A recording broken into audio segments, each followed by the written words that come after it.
Next, members of the United Nations meet in New York to discuss the growing threat of ISIS and how to deal with it as an international community. Various foreign ministers offer ideas on how to serve justice to terrorists while critiquing the current system being used. This is an hour and a half.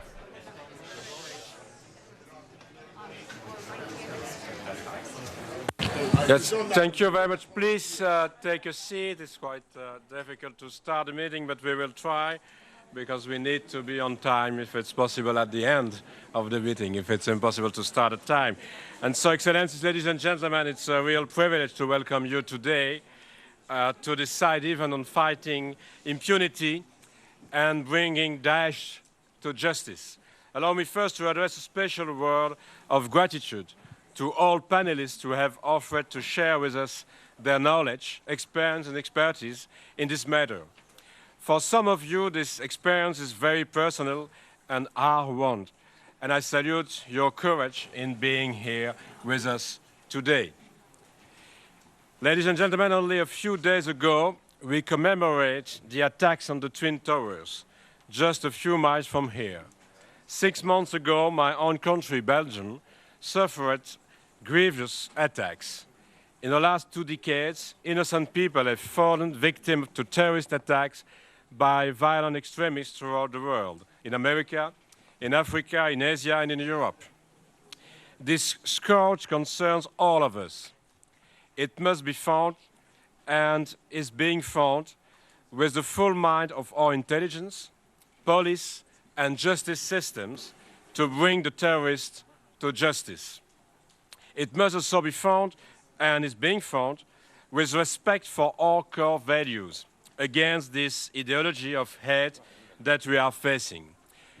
With the rise of Daesh, the Al-Nusra Front, and other extremist movements in the Middle East, however, the threat of violent extremism has taken another dimension, even beyond terrorism. Armed conflicts are always ugly, but we have witnessed horrors on an unprecedented scale. The crimes committed are extreme in their numbers. Millions of civilians in Syria and Iraq are at the mercy of Daesh. Thousands have fallen to their crimes. They are extreme in their cruelty and violence and in their willingness to attack innocent people indiscriminately and deliberately, not hesitating to target especially the most vulnerable, including women and children. They are extreme in their drive to destroy the cultural heritage of a region where civilization was born. There is little doubt that crimes have been committed that fall in the category of the most serious crimes of international concern. To use the terms of the Rome Statute, which establishes the International Criminal Court, war crimes, crimes against humanity, maybe even genocide. Indeed, while most victims of Daesh in Iraq and Syria are Sunni and Shia Muslims, certain ethnic and religious minorities like the Yazidis, Christians, Shabaks, Kabari, and others in northern Iraq have suffered particular persecution at the hands of Daesh. The situation of Yazidis in Iraq is probably the most dramatic, with evidence strongly suggesting that Daesh sought to destroy the Yazidi group in whole or in part. I'm very grateful to Mrs. Nadia Murad for accepting to speak here today to give a voice to the victims. The international community could not remain indifferent to such abuse. By adopting Security Council Resolution 2249 last November, it has clearly expressed its unanimous rejection of Daesh and Al-Nusra and other Al-Qaeda-related organizations, widely describing them as a threat to international security, a threat to all of us. Such movements must be stopped. This is why Belgium is actively taking part in the political military coalition against Daesh since the summer of 2014. Stopping Daesh militarily, however, is not sufficient. Nor are crimes in the region limited to Daesh. The Middle East has a long history of peaceful coexistence of different religions, communities, and various ethnic groups to rebuild a resilient society in the region's solid foundations. Fighting impunity is indispensable. If we want to give reconciliation a chance, we need to ensure that those responsible for atrocities committed in Syria and Iraq are held accountable. We urgently need to identify options and concrete steps to be taken in this regard. Obviously, the first priority is to support the countries concerned to ensure justice on their own territory. The government of Iraq has demonstrated its commitment to fighting impunity and deserves our full support in this effort. In contrast, in the absence of any credible criminal proceedings in Syria, Belgium continues to call on the Security Council to refer the situation in Syria to the International Criminal Court. Ensuring accountability for war crimes, crimes against humanity and genocide, is, however, a shared responsibility of all states. And here we need to recognize that we often lack the proper instruments. Most of our countries have in place and are strengthening their legal arsenals to confront terrorism. In contrast, there is much work to be done yet to enable our legal system to confront together major crimes committed in the course of armed conflict. We need to include special provisions against those crimes in all legal orders. We need to work today to preserve evidence. They may be used even far in the future, since there is no statute of limitation for such crimes. We need to work together better. Belgium, together with Argentina, the Netherlands, and Slovenia, has proposed a multilateral treaty on mutual legal assistance and extradition to facilitate practical cooperation in investigation and prosecuting war crimes, crimes against humanity, and genocide. This initiative is already supported by a cross-regional group of over 50 states. Ladies and gentlemen, to conclude in some words, I would like to say at the last words of my intervention with the following thought. Daesh must be stopped. The war in Syria must come to an end. It is essential to bring criminals to justice. There is no doubt in my mind that we will achieve this eventuality. It is an ideology that we are fighting, an ideology of hate, of denial and of the absolute value of every human being. We are coming together around a universal message of tolerance, respect, equal dignity for all, and that message will win in the end. Thank you very much for your attention and for your presence again. Maybe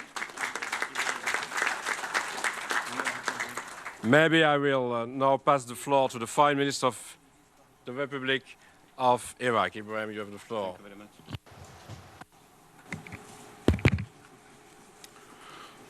السلام عليكم جميعا ورحمة الله السادة الحضور سعادة السيد ديدير. Thank you very much.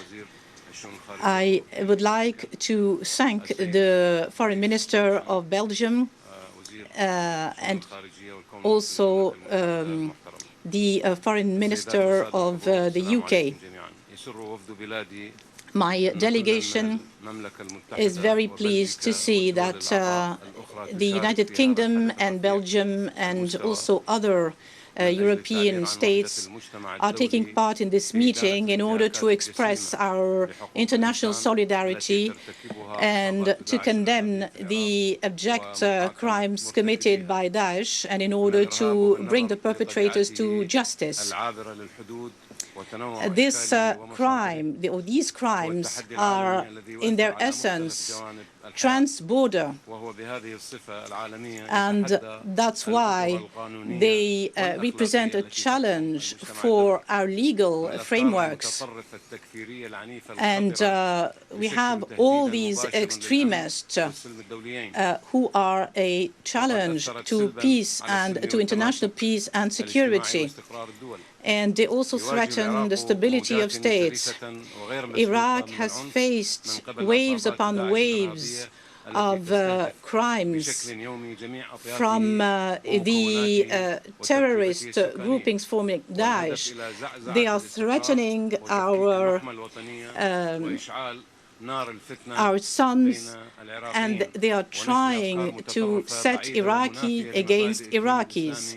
And this is in contradiction to the tolerance found in the Islamic religion. Daesh is targeting civilians in order to commit the most abject crimes and explosions, including in civilian areas. And they are targeting these defenseless citizens and the elderly. Women are abducted, they are raped. This is in contradiction with all religious teachings. The Yazidi women and the Christian women are forced to renounce their religion. Our cultural heritage also was not spared. And we would like to mention all the people who suffered severe trauma because of all these crimes. And Iraq is currently studying all necessary mechanisms in the national sphere in order to bring the members of Daesh to justice and in order to punish them. Because the magnitude of the problem requires a number of measures. We have to end the trend called takfir in Arabic, which leads to consider all people who are not from the same religion or sect as infidels. We also have to pinpoint all the areas that have been the theater of attacks and of persecution, namely against Yazidis and Christians. And we have to bring some support to them. We also have to try to bring reconciliations to those regions where all these gangs have operated. We have to capture all these gangsters from Daesh, and we have to judge them before courts of law. In particular, those who have become official members of ISIS. We have to be able to gather evidence and to prevent the tampering with evidence. We have to rebuild infrastructure in the region that have been devastated, and we have to bring all kinds of assistance to the population.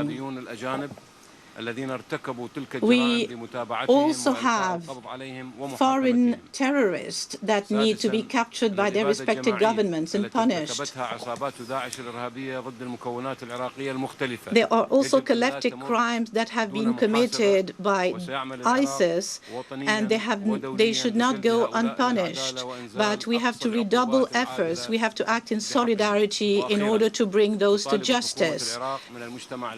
Iraq requests from the international community to step up its assistance in order to bring solace to the victims of these crimes so that they could get rid of the aftermath and the consequences and the trauma that have been caused by these abject crimes. Thank you very much.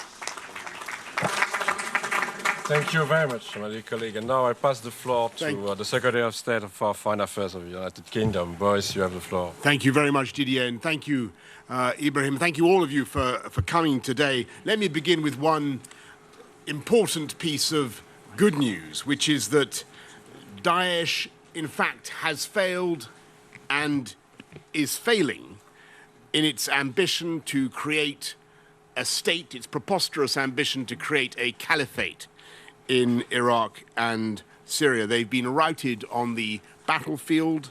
They've lost about half of the territory that they had in Iraq and about 1/5 of the territory in Syria, and thousands of people are proclaiming their joy at being liberated from Daesh rule. But whenever they are pushed back, I'm afraid Daesh leave an ineradicable scar on those communities. Torture, massacre, rape, mass enslavement of minorities. And so today I want to make a simple and unanswerable point. In the aftermath of such crimes, I believe we all have an obligation to ensure that justice is done. And I'm very grateful to Didier and to Ibrahim for holding this joint meeting, because I think we are compelled to do this by our duty to those who have suffered so much. Daesh's whole ambition, its raison d'etre, is to create disunity and bloodshed and hate. We are uniting to fight Daesh, and I believe we should unite to bring them to justice. And I've agreed with my Iraqi colleague Ibrahim al-Jafari that we will bring forward a proposal to the United Nations to lead this campaign, for the UN to lead this campaign. And as a crucial first step, we envisage calling on the UN to begin the gathering and the preserving, the vital gathering and the preserving of evidence of Daesh's crimes. We think it's vital from the beginning that as many governments as possible should show their support, and I'm delighted by how many have come along this afternoon, but also, of course, that this campaign should be supported by as many non-governmental organizations as possible as well. Those who have survived Daesh atrocities and those that represent them must also be at the heart of this enterprise, and I'm very pleased that they are also represented this afternoon. I want to make one point absolutely clear. I think this campaign should focus exclusively on Daesh. The accountability of other actors in the area, in Syria, Iraq, and Libya, must be dealt with, but I think there are other ways elsewhere where that accountability can be pursued. Our aim has got to be justice for all Daesh's victims, the Sunni and the Shia Arabs who are still suffering under its murderous rule, the minorities who have been so pitilessly targeted, the victims elsewhere in the Middle East, and of course those who are maimed and killed in terrorist attacks in Europe and elsewhere, and indeed in this country, here in the United States. Work has already begun on this in a number of countries, including the UK, but we think the moment has come for a truly global campaign, and I hope that you agree. I think it will take time. We should be under no illusions. It will take patience to get this done, but I think if we get this right, we can remind the world what this struggle is all about. It is about the eventual triumph of our values of unity and compassion and tolerance over Daesh's message of hate, but above all, it's about the triumph of justice for all those who have suffered. Thank you very much.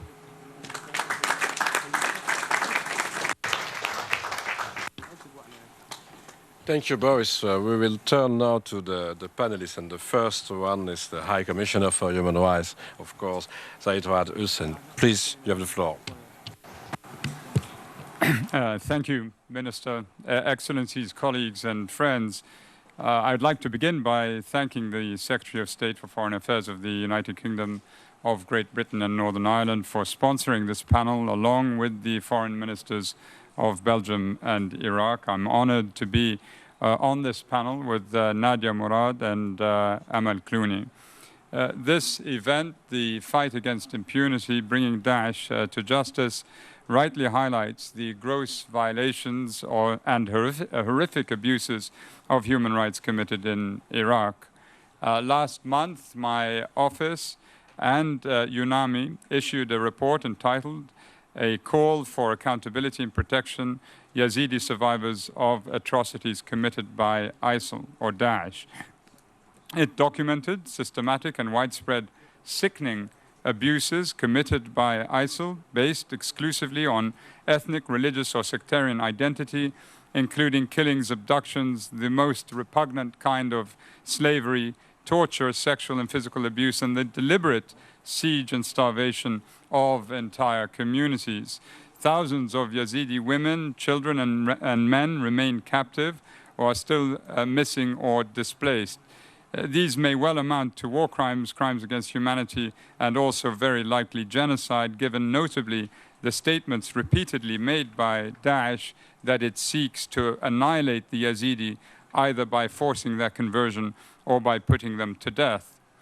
These and other allegations of human rights abuses, violations, and crimes committed in Iraq must be promptly, independently, impartially, and thoroughly investigated. The perpetrators responsible for these atrocities must know one day they will be brought to account. The government of Iraq has the primary responsibility to deliver justice to its people. If, as emphasized by Foreign Minister Ja'fari, the government faces impossible challenges in this task, it should seek the help of the International Criminal Court under the complementarity principle. I have repeatedly advised Iraq to accede to the Rome Statute and, in the meantime, to accept its jurisdiction with retroactive effect. Another possibility would be for the Security Council to refer these allegations to the ICC. There are also very compelling reasons to support the creation by the Security Council of a UN commission as proposed by the United Kingdom and supported by Amal Clooney. We back this proposal. My office will also continue to collect evidence of all serious violations of human rights in Iraq, no matter by whom they are committed or where they occur. It is important all of this works together. Ultimately, it is only the victims like Nadia Murad who have the final say over the destiny of a country. It is they who matter, should matter the most to us always. Thank you, Minister.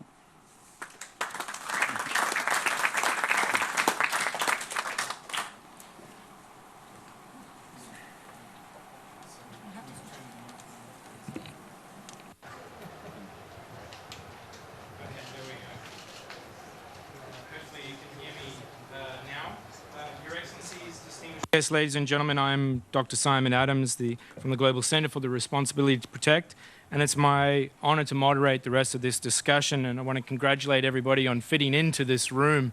That's the first thing I want to say. As we have heard, wherever Daesh is present, it poses an existential threat to all who refuse to subscribe to its extremist interpretation of Islam. Wherever Daesh exports terrorism, it also exports war crimes and crimes against humanity. And of course, the UN Commission of Inquiry has also concluded that its crimes amount to genocide against the Yazidi and other minority communities in Iraq. Defeating Daesh doesn't just require a counter-terrorist campaign to arrest its operatives or a military campaign to regain territory that it has ceded. In order to defeat Daesh and counter violent extremism wherever it manifests itself, it's necessary to show that the international community will not allow the perpetrators of genocide and other atrocities to escape punishment, nor to expect the survivors of such crimes to relinquish their expectations for justice.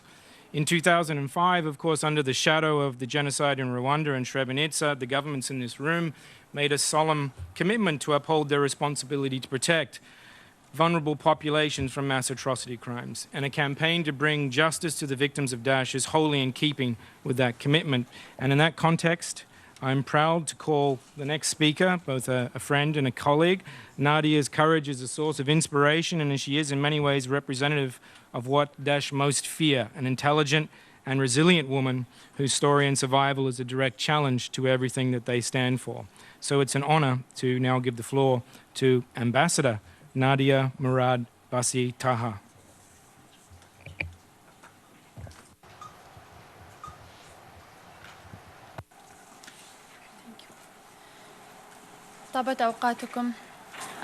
Ladies and gentlemen, the foreign ministers of Belgium and Britain, Iraq, our colleagues at the International Center for Protection, thank you for organizing this meeting, and thank you for all of those who are present, ambassadors and representatives of countries of and Amal Clooney, and also representative of the societies, a civil society organization. Daesh is proud of its terrorism, of taking children to training camps, they're proud of their ethnic cleansing against Yazidis, and they said the presence of Yazidis in Muslim countries is a shame and they must be eradicated. Daesh has committed human rights abuse against Muslims, Christians, Yazidis, and all other sections of society, against civilians, against Yazidis and other minorities, and those who do not fit within their culture. They imagine how they could drown people, drown women and children, how they burn children alive, how they burn people alive. Daesh has introduced a new type of barbarism to the world that was unheard of before. They have created principles that target the destruction of humanity. For years we have been for 2 years we have been executed, we have been exterminated, and my people have been terminated or exterminated, and the perpetrators are still roaming free. How can we be proud of our humanity if we are not even able to call ethnic cleansing? My country did not even hold one session in its Council of Ministers about the cleansing or the eradication of Yazidis. Those who they do not accept to adhere to the principles of the ICC or to adhere to the rules of international law. For 2 years, our graveyards are not even protected. The entire world is not paying attention, or could not even pay $10,000 to protect these cemeteries. More than 40 common graves have been discovered, and the world is doing nothing about it. I do not understand why they do not accept an international inquiry into the crimes of Daesh and to holding those who the perpetrators accountable. Daesh is an international organization that is committing crimes and terrorism on a world level. Why are they not held accountable internationally?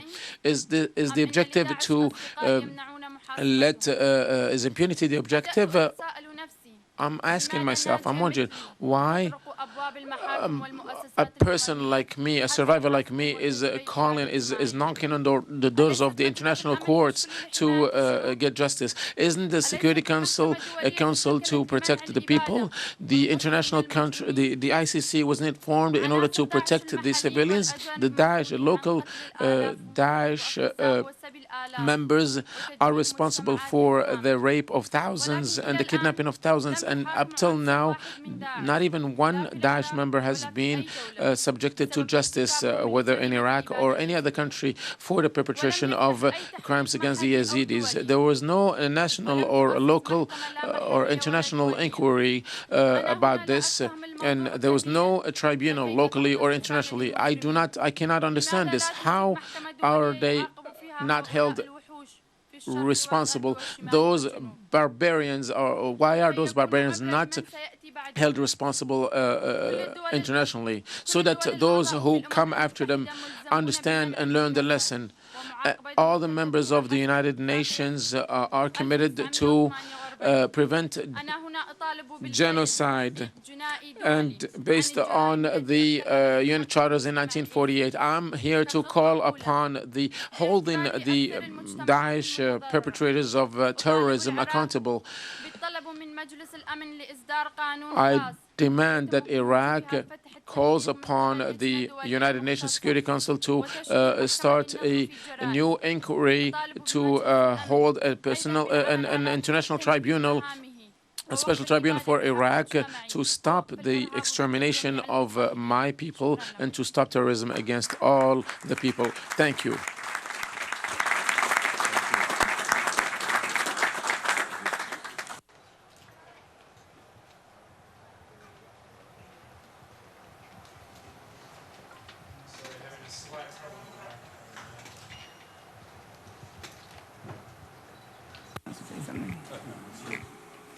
Is it okay?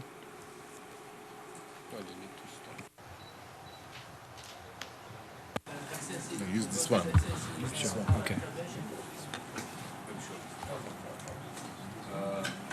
أنا سعيد بما تفضلت به I'm happy Nadia to hear what Nadia said and for her to participate at this level, to make her voice heard. She mentioned the injustice in Iraq, all kinds of injustice in Iraq against all kinds of factions, Muslims and others. And it's important and natural that she stresses upon the crimes committed against the Yazidis, which is the group that she belongs to. And this group has existed in Iraq since thousands of years. I would like, however, to state that the Council of Ministers has mentioned the Yazidi faction with fairness and spoke about it on the 15th of March 2015 and adopted a resolution regarding the extermination of the Yazidis and other minorities. The message of the Foreign Ministry of Iraq anywhere in the world mentions the Yazidis and the crimes committed against the women and the children of the Yazidi faction everywhere in Iraq. And once again, I would like to salute Madam Nadia, and I wanted to just make these comments. Thank you for that, Minister. And thanks, Nadia. The next speaker has been in the front lines in the fight against impunity and bringing perpetrators of mass atrocities to justice. She's also the legal counsel for Ms. Murad and for Yazda, and it's my honor to give the floor to the barrister of the Doughty Chambers, Ms. Amal Clooney. Thank you very much, Simon, and thank you to the governments of the UK and Belgium and Iraq for inviting me to participate at this ministerial event. 2 summers ago, ISIS, the richest and most brutal terror organization in the world, began its campaign to establish an Islamic caliphate. It persecuted all minorities, but it reserved its most brutal acts for the Yazidis, a Kurdish-speaking group that is neither Muslim nor Christian, and that ISIS considers infidels. It has vowed to wipe them out simply because they are Yazidi. So far, over 5,000 Yazidis have been killed, and over 3,000 women and children remain enslaved by ISIS. The killings and rapes continue to this day. The United Nations has acknowledged that this is genocide, and states have an obligation under the Genocide Convention to punish this. But so far, more than 2 years after the genocide in Iraq began, there has not been a single member of ISIS held to account in a court anywhere in the world for the genocide against the Yazidis. I have been instructed to represent a number of Yazidi survivors, and in the course of my work have heard the most harrowing testimony imaginable. Nadia, one of my clients, was traded from one ISIS fighter to another and ultimately raped by 12 different ISIS militants. She was forced to pray, to put makeup on in preparation for rape. Her nephew has been taken by ISIS and forced to become a child soldier. He's now brainwashed and contacts Nadia to tell her to join this killing force. One of Nadia's nieces, who I met, was only 16 when ISIS came to their village and took her away. She told me that she was raped 4 times a day and broke down when recounting that she could hear a 10-year-old girl in the room next door be tortured and scream and cry out for her mother throughout the ordeal. Another client was 13 when she was kidnapped, and she told me that her captor's wife would laugh as her husband beat her and other Yazidis. I spoke to a mother whose 2 daughters were driven to suicide. And yesterday I saw Yasmin, a 16-year-old girl who escaped from ISIS captivity and then set herself on fire so that she would be too ugly to be taken by ISIS again. The women and girls I have interviewed have told me that they want acknowledgement of the crimes that have been committed so that they cannot later be denied. And they want justice. They want the chance to face their abusers in a court and tell them what they have done. They want to appear before a judge, if only there was one to hear them. If we don't act on genocide, what is it that will make us act? If we don't prosecute ISIS, then which group are we willing to hold to account? And if the Security Council won't step in, then who will? This week in New York, I have put forward a proposal on behalf of ISIS survivors that I represent, seeking that the Security Council send a team of professional investigators to gather evidence of crimes committed by ISIS in Iraq. We already know of 55 mass graves that lay unprotected and unexhumed. This commission would investigate crimes committed against all Iraqis, including Sunnis, Shias, and Christians, as well as Yazidis. The evidence that is gathered could then be shared with the International Criminal Court or with a new international or hybrid court, as well as with national prosecutors. Suspects identified by the Commission could also be subject to financial sanctions, which in turn would put more pressure on ISIS's survival.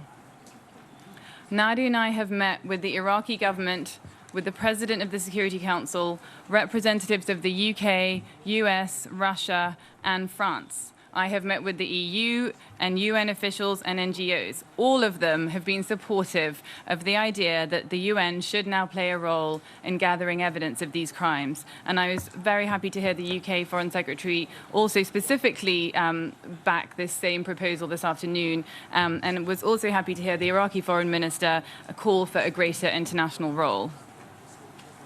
On Friday, I addressed the United Nations and I said I was ashamed. I said I was ashamed as a supporter of the United Nations that states are failing to punish genocide. I said I was ashamed as a lawyer that there is no justice being done, and ashamed as a woman that a girl like Nadia can have her body used as a battlefield, and ashamed as a human being that we have ignored this community's cry for help. Frankly speaking, if we can't go after ISIS for these acts, then all of us who are lawyers or diplomats or officials here today should be ashamed. Years from now, I believe we will look back and ask ourselves, what did we do in the face of genocide? What did we do to combat this brutal group that seeks to wipe out minorities from the Middle East and break the spirit of a generation of young girls? Will we say it was too difficult or that it was inconvenient? Or will we say that we joined forces and put alleged war criminals on trial? I thank the UK government for taking a lead in harnessing this global effort to combat ISIS, and I hope we will now move forward together to bring them to justice. Thank you.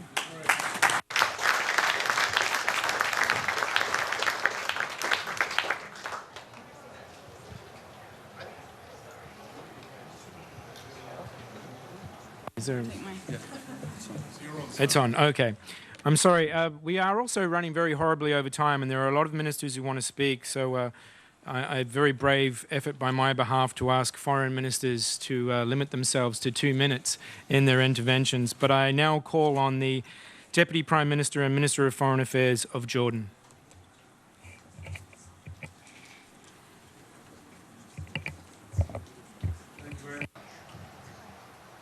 Thank you, Didier, Brahim, Boris, for holding this meeting.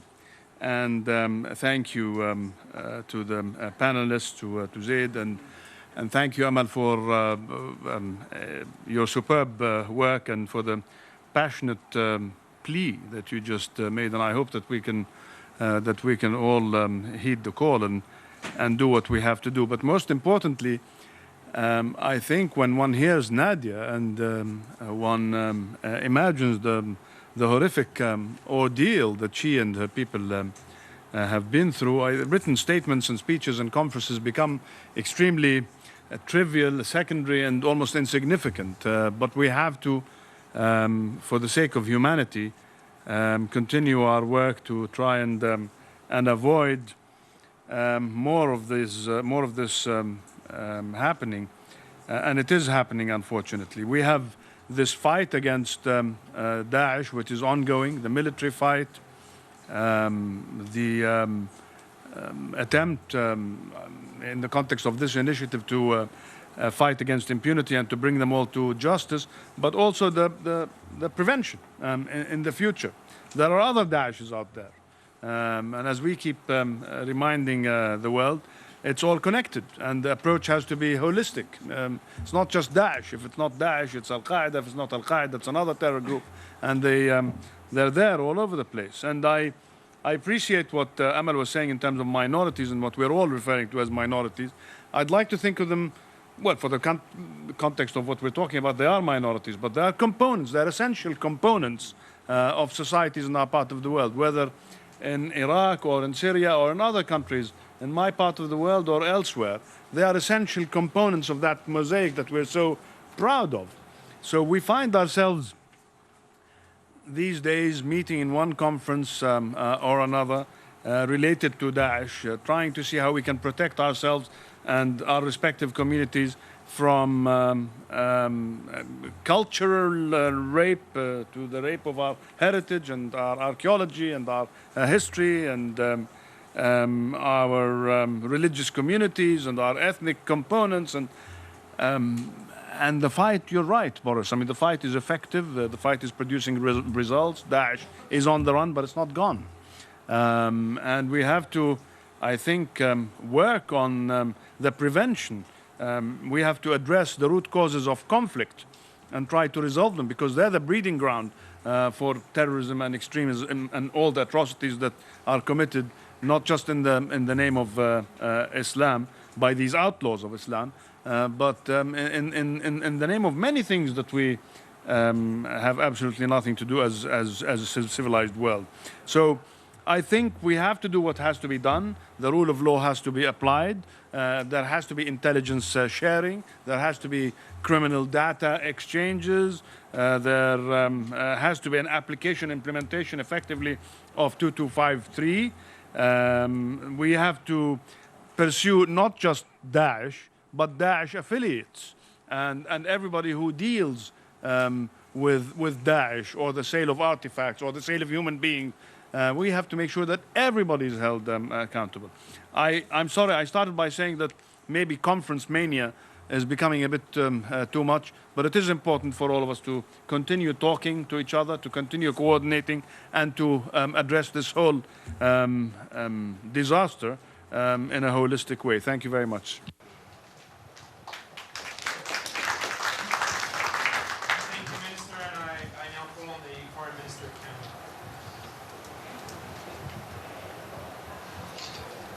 Thank you very much.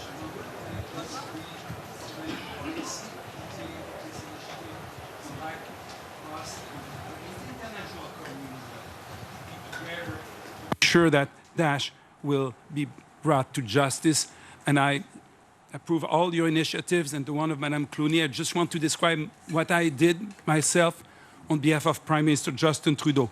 I wrote twice last spring to the UN Security Council calling for the Security Council to establish a mechanism to investigate reports of violations of international law by Daesh in Iraq and Syria.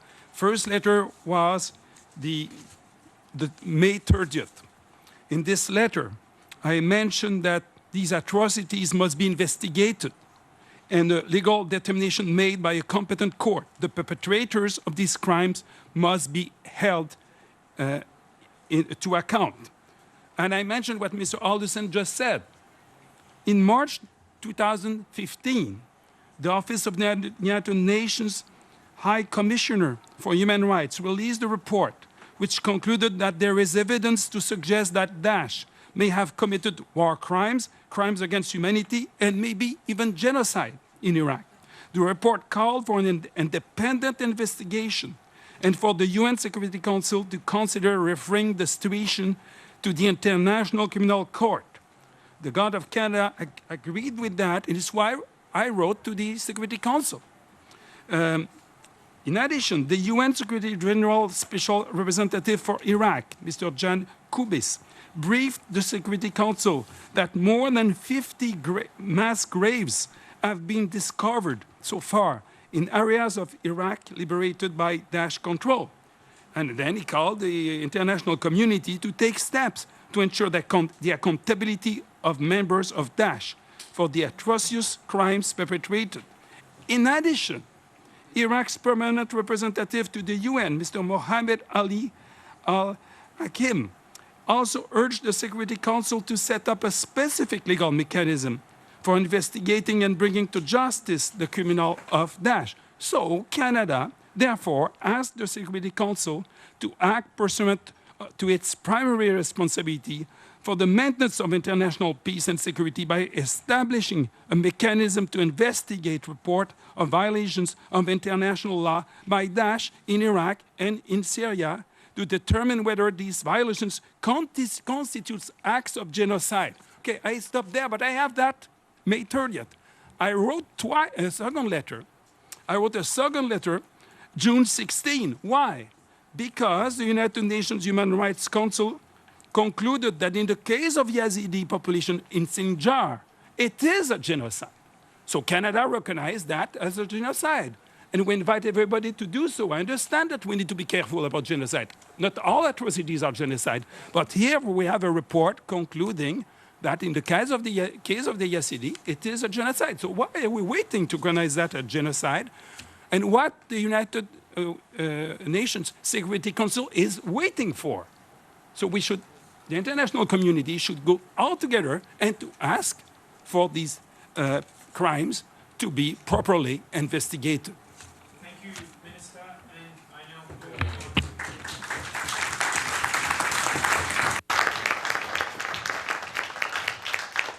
I now call on the Minister of Foreign Affairs of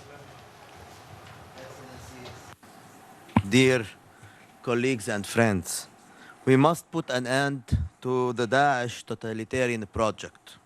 It is a project that has proven to be viable for some, and thus is recruiting and expanding. Such international terrorist organizations are committing the most serious crimes, and such crimes are more dangerous than exploding a bomb in an unconventional or a conventional nature. Rather, they are exploding communities through poisoning its mind. Lebanon took the initiative in July 2014 after the mass exodus of Yazidis, Christians, Shabak, and others in Mosul, described as war crimes and crimes against humanity. And the initiative was to communicate information to the prosecutor of the ICC and asked her office to act without delay. The conditions to open a preliminary examination are met, yet we are still waiting after 2 years for concrete actions to be taken. Crimes of such international scale committed by individuals from different nationalities enrolled in transnational organizations require a determined international and adequate response.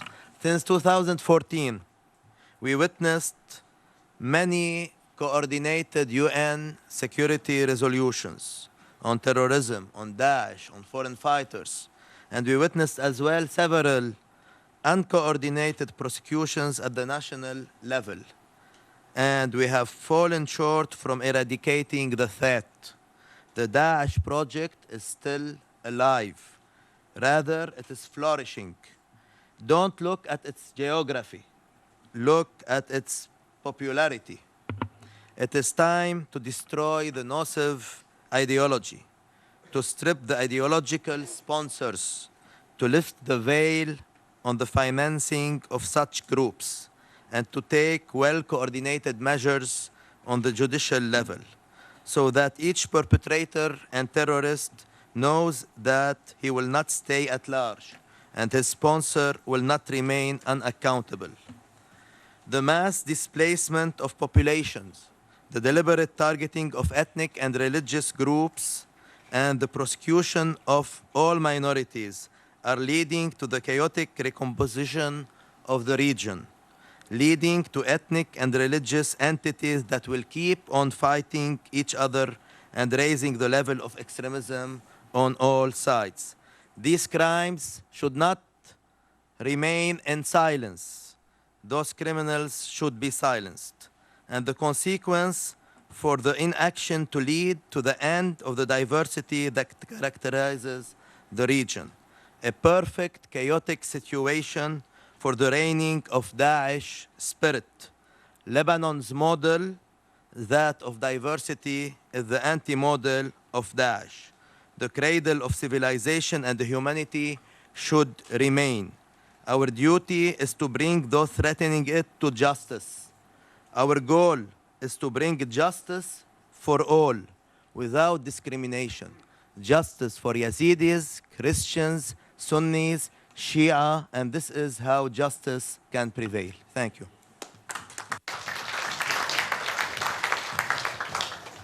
Thank you, Minister.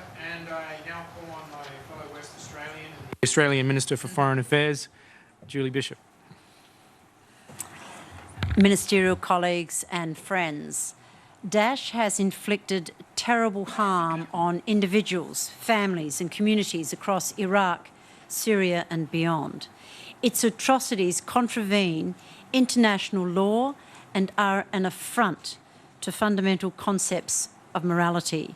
Its brutal attacks on civilians, torture of captives, systemic sexual violence against women and children, and other deplorable acts, as Nadia and Amal have articulated, are an utter rejection of decency and humanity. Australia has joined other nations in condemning the appalling abuses committed by Daesh or ISIS. Condemnation is not enough. We must defeat Daesh. We must totally neutralise the threat it poses to civilians, the region and the world. Australia is supporting the efforts of the Iraqi security forces who are making gains against Daesh through our military contribution to the global counter-Daesh coalition. We're also working to prevent Daesh financing and recruiting and the spread of its ideology. A military victory against Daesh will not be enough. We must hold individual Daesh terrorists, including foreign terrorist fighters from across the globe, to account for their terrible crimes. As a member of the UN Security Council in 2013-2014, Australia supported vigorously attempts to refer the crisis in Syria to the International Criminal Court, including through a draft resolution that strongly condemned abuses by non-state armed groups. Regrettably, this draft resolution was vetoed. We continue to call on the Security Council to fulfil its duty and its obligation and ensure that those responsible for Daesh's atrocities do not escape justice. Denying impunity is an important factor in establishing lasting peace based on respect for human rights and the rule of law. Australia supports organisations undertaking important work on international criminal justice, including Justice Rapid Response and the Coalition for the International Criminal Court. All perpetrators of serious international crimes must be held to account. This means investigating and, where appropriate, prosecuting such persons in accordance with international standards. Australia has enhanced domestic criminal laws to better enable the gathering of evidence and prosecutions against returning foreign terrorist fighters. Australia strongly supports the initiative of Belgium, Iraq and the United Kingdom to hold Daesh responsible for the crimes it has committed in Syria and Iraq. The humanitarian toll caused by Daesh is staggering. Australia has responded with funding and offers of permanent resettlement for thousands of displaced vulnerable people from Syria and Iraq, particularly persecuted minorities, women, children and families who have the least prospect of ever returning to their homes. And this includes offers of permanent resettlement to Yazidis from Iraq and Syria, Christians among others. It is absolutely vital that we remain united and committed to holding these perpetrators to account so that justice does prevail and that we reject for all time the barbarity of Daesh. Thank you.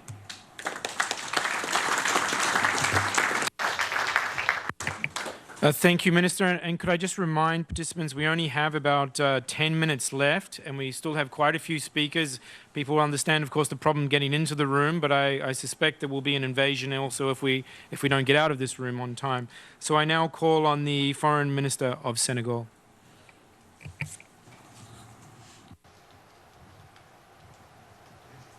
Yes. La délégation sénégalaise salue l'initiative commune de la Belgique, du Royaume-Uni et de l'Irak de tenir cet événement parallèle à la lutte contre l'impunité. Il est aujourd'hui avéré que partout où Daesh s'installe, en Irak, en Libye, en Syrie, l'organisation fait régner la terreur, exerce sur les populations civiles des exactions, des atrocités inhumaines et indescriptibles. Les combattants de Daesh utilisent le viol comme une arme lors des attaques. Les Nations Unies ont encore rappelé récemment que Daesh se sert des enfants de la communauté yézidis et des autres minorités, y compris les enfants handicapés, pour en faire des combattants et des kamikazes. Cela est établi. Les enfants sont transformés en véritables boucliers humains pour protéger les installations des bombardements, c'est avéré. Il est important aujourd'hui, puisque la justice internationale doit intervenir, que ces crimes ne doivent pas rester impunis.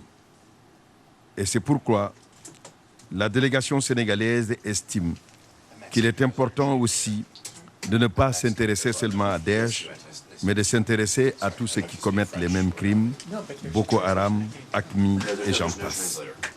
Et je voudrais dire encore une fois que c'est le lieu de réaffirmer avec force la conviction et le soutien constant du Sénégal et du président Macky Sall aux efforts de la communauté internationale dans la lutte contre l'impunité et l'instauration de l'état de droit, ainsi que son attachement aux valeurs essentielles de liberté, de démocratie et de respect.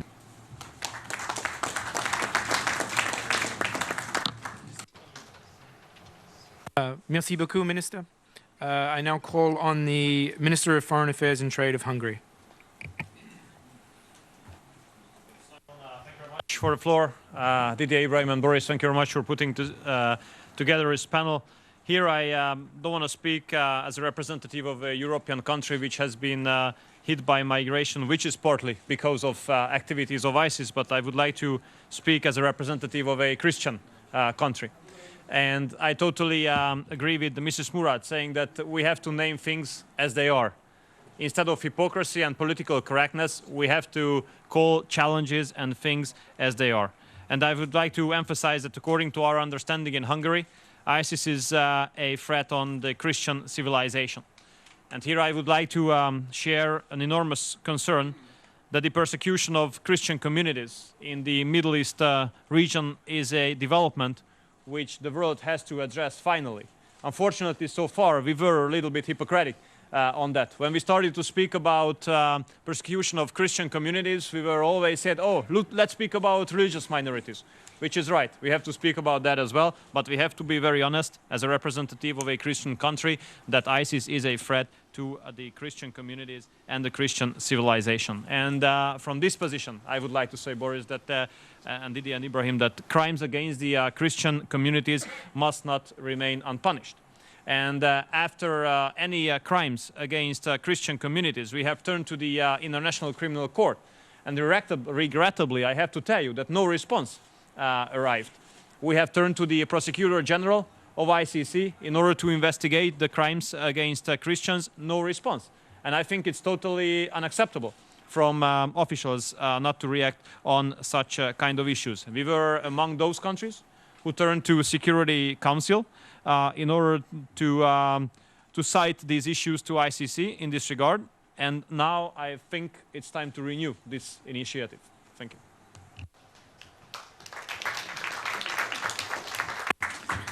Thank you, Minister. I now call on the Deputy Foreign Minister of Afghanistan.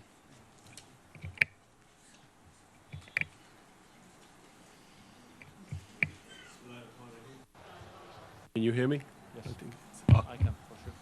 Let me start by thanking the foreign ministers of Belgium, United Kingdom, and Iraq for the opening remarks and obviously for hosting this event. Let me also say that as someone coming from Afghanistan, who has seen brutality and violence for the last 3.5 decades, I was really inspired and moved by the courage of Ms. Murad. As a human being, I not only sympathize with you, but I think supporting this initiative as humans, it's the right thing to do. And this is why Afghanistan will support this initiative to make sure Daesh is brought to justice, and particularly the perpetrators. In addition, Daesh is not something that is operating in Iraq and Syria. Daesh is now a very serious threat to South Asia and Central Asia.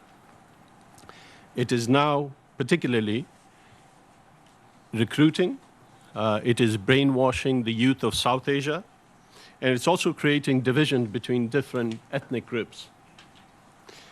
For us, specifically, there's a very serious concerns because there's enormous amount of resources that are coming to the fighters of Daesh, and that is something that we worry about.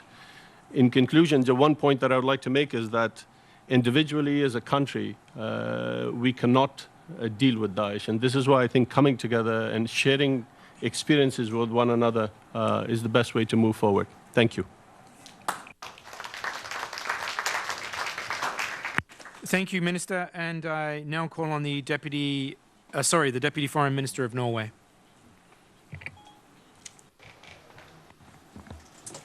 Thank you, and thank you to our hosts.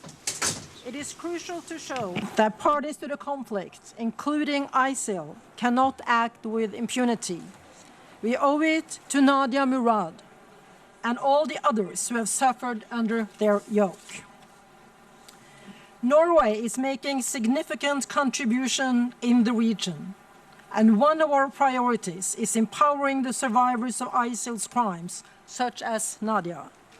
We support several projects aimed at rehabilitation and reintegration of conflict-related sexual and gender-based violence survivors, their families and communities. And I'm pleased to say that we are planning a near doubling of resources to stabilization in Syria and Iraq for 2017, almost $50 million.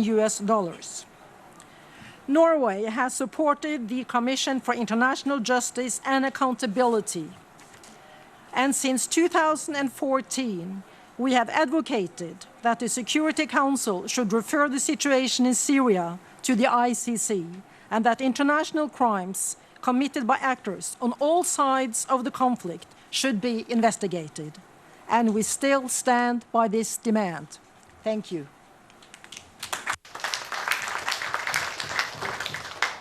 Thank you, Minister. I now call on the U.S. Undersecretary for Civilian Security, Democracy and Human Rights. Thank you. Secretary Kerry has concluded that Daesh is responsible for committing acts of genocide and crimes against humanity, and as such, the international community must marshal the same determination to bring justice to Daesh perpetrators that we do to secure victory on the battlefield. And we need not wait in the pursuit of justice. Already the United States helps excavate and protect mass graves to document Daesh's crimes. We support forensic teams to identify the missing. We use telemetry and geospatial analysis to find potential mass graves behind enemy lines, and we aid survivors of Daesh's atrocities, including those who have suffered sexual and gender-based violence.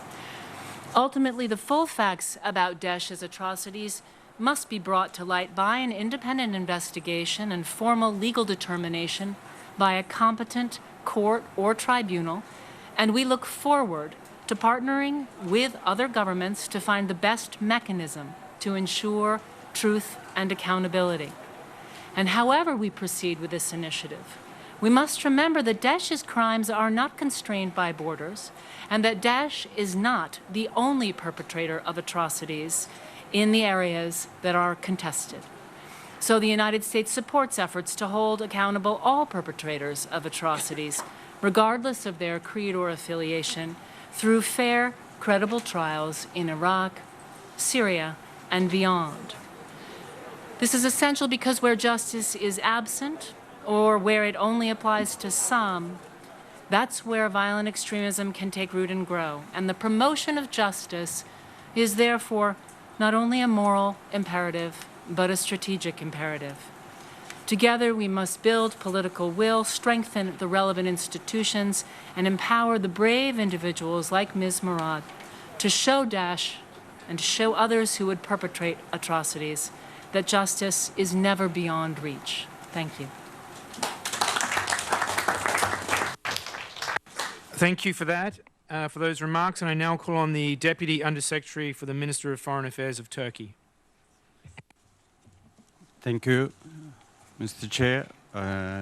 I'd like to first thank the foreign ministers of Belgium, Iraq, and UK for taking this initiative.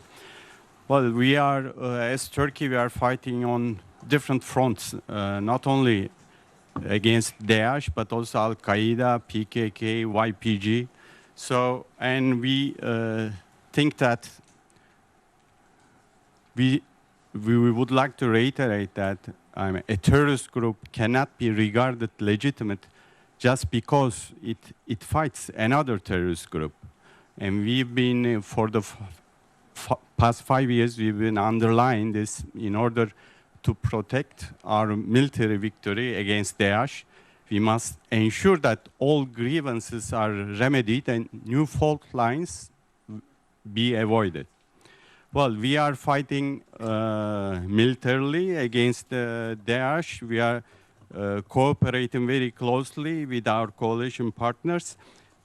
And recently,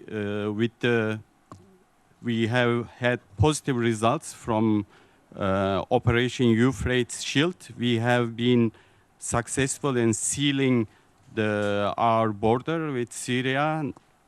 Almost 100 kilometers of our border is completely sealed now.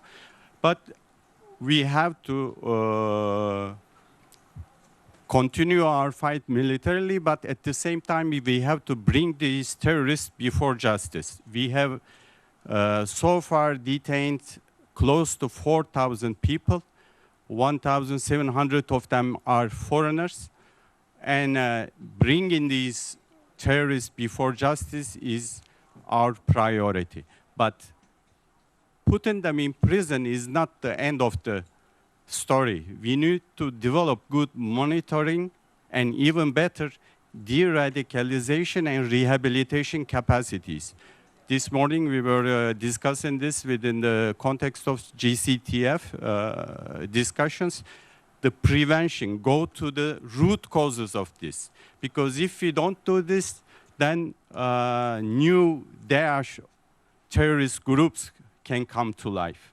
So, but last but not least, we should collectively promote, strengthen the resilience in our societies against Islamophobia, xenophobia, and sectarianism that feeds on and manipulates the fear from Daesh terrorism both in the West and the East. Thank you.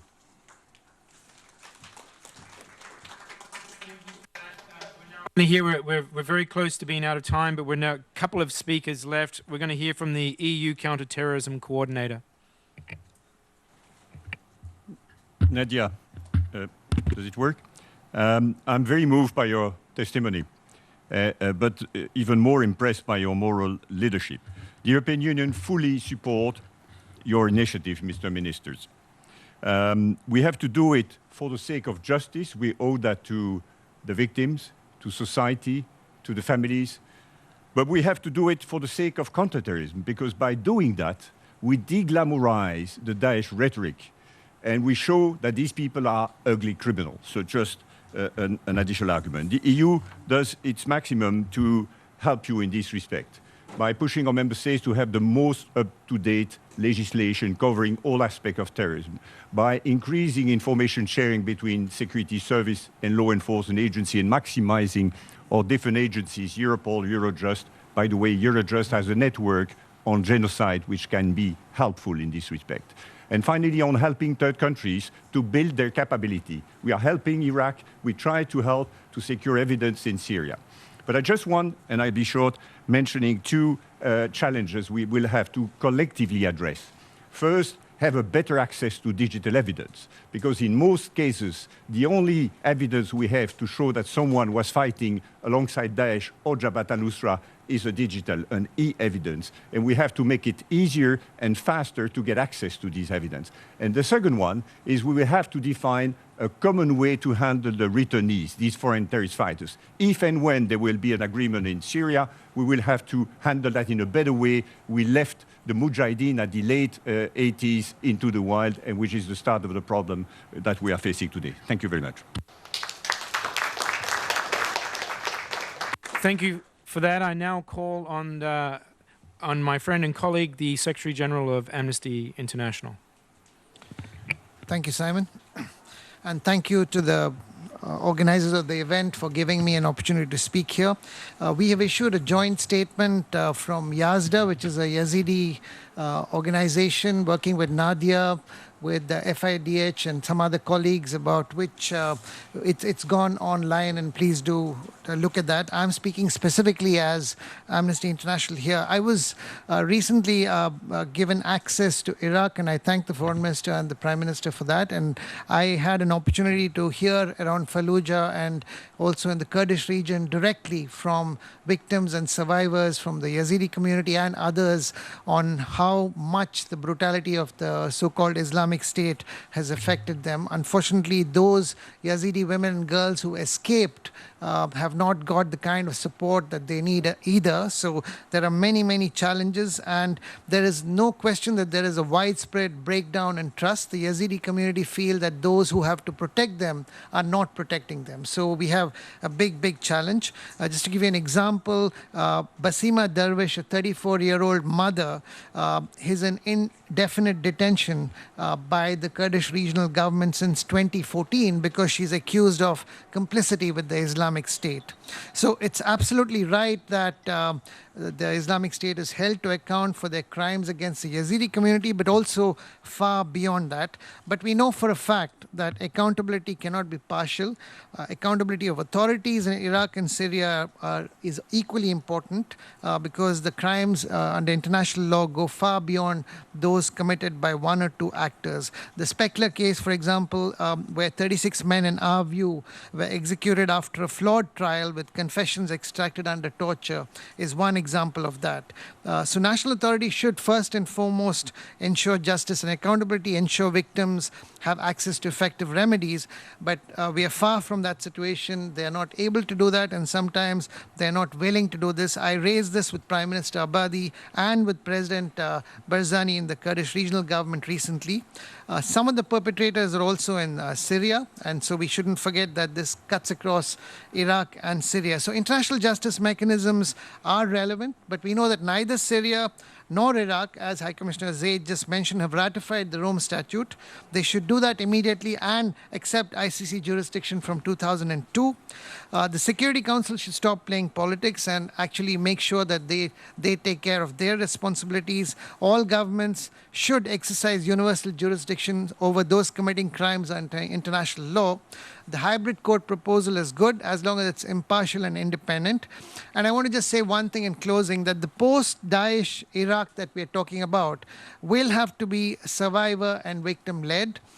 Trust across all communities is very weak. We're talking about the Yazidi communities here, but I think if you talk to the Sunni communities, I met many of the Kurdish leaders in the Kurdish region. I think there's a general feeling that this is a moment for the Shias and the Kurds to compensate for all the attacks they faced under the Saddam regime. We cannot have this situation. And ultimately, Simon wants me to close now, that we are sitting today here when the Refugee and Migrant Summit is going on, and we cannot look at these issues as separate.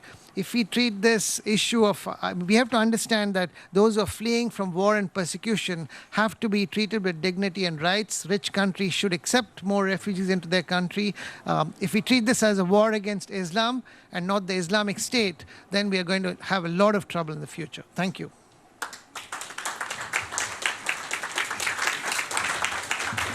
Thank you, Salil. I'm going to say my thank yous now. I'll thank the foreign ministers of Belgium, Iraq, and the UK. I know Amal has to run to another meeting, but before everybody goes, we have, I'm going to give the floor to Mr. Adama Dieng, the UN Special Advisor on the Prevention of Genocide, to provide concluding remarks. Thank you, Adama.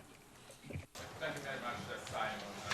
I would like simply to echo some of the points that have already been made. And before I do, I would like to pay tribute, as many others have done, to the immense bravery of Nadia, Murad, in the face of extreme traumatic events that you lived through 2 years ago. I think Nadia is definitely an inspiration for all of us. And it is clear from the statement that we have heard today that we all agree that there must be accountability for the brutal crimes committed by the so-called Islamic State by Daesh. The investigation undertaken by the United Nations have found that these crimes may constitute war crimes, crimes against humanity, and genocide, and were committed as part of a deliberate policy in which Daesh targeted particular communities based on their religious identity. We are also in agreement that while Iraq has the primary responsibility to protect its populations, we all member states, the United Nations, the broader international community have a responsibility to assist and support the Iraqi government in this regard. The responsibility to act is in our hands. We owe this to the victims and the survivors who, like Nadia, live with the scars of those events. Taking steps towards accountability for the crimes that have been committed against them constitute a moral obligation to each one of the survivors. We owe this to all those who have suffered directly at the hands of Daesh and those who have suffered indirectly as a result of Daesh actions, both as individuals and as members of their communities. Charting a course towards accountability is essential, not only to hold the perpetrators to account and obtain justice for the victims, but also to demonstrate to all communities, whatever their ethnicity, race, or religious belief, that they have a future. Fighting impunity is both about dealing with the past and about building solid foundation for the future.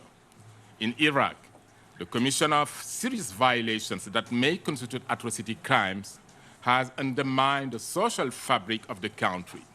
In Syria, since the beginning of the conflict, rampant impunity has constituted a serious obstacle to efforts to end the conflict. Accountability for atrocity crimes is important to rebuild public trust in justice and security institutions, reinstate the rule of law, and prevent future crimes and violations.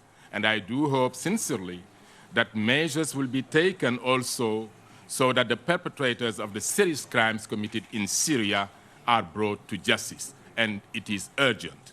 Today, we have explored options for bringing perpetrators to justice. I applaud the commitment expressed by Minister Al-Jafari. Your leadership on this matter is essential. National and international efforts can and should be complementary. International support can serve to strengthen national capacity. In addition, efforts to strengthen mutual legal assistance and facilitate a prosecution of perpetrators outside of Iraq, whatever their nationality, can contribute to national and international accountability process. Your Excellencies, there has been worldwide condemnation of the unspeakable acts committed by Daesh. Now, we must work together. We must work together so that we can see the perpetrators of these acts are held to account. We owe this to Nadia. We owe this to all the victims of Daesh, wherever they are, and I look forward to working with you to take that commitment forward. And once again, I would like to thank all of you, Didier, Ibrahim, and Jones, for your commitment, and I sincerely hope that all together in this room, we will join hands and continue this fight against these criminals. Thank you. Thank you. The Foreign Minister of Iraq has just asked to very quickly just have a final word before we all leave the room.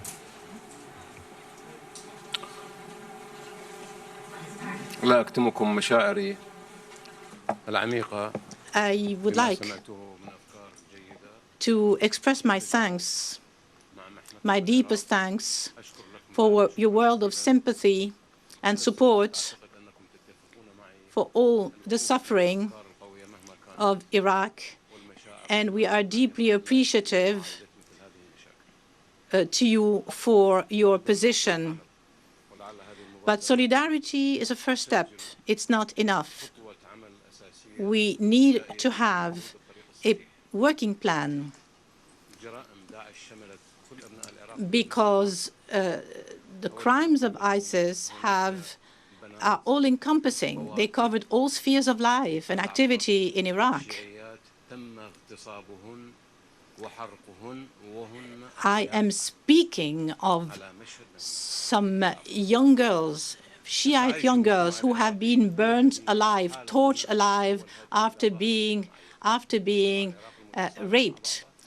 These are unspeakable horrors, and we have to be extremely deliberate in our efforts.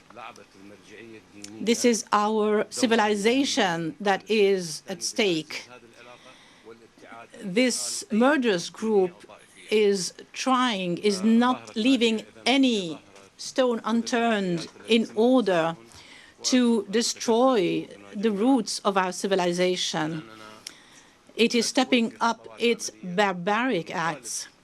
And that's why we also have to step up our efforts, and we have to enlist the help of the ICC. We have not requested the setting up of a special tribunal so far, but I would like to enlist your help, all of you, in order to use the mechanism that we have at our disposal without delay. Thank you so much.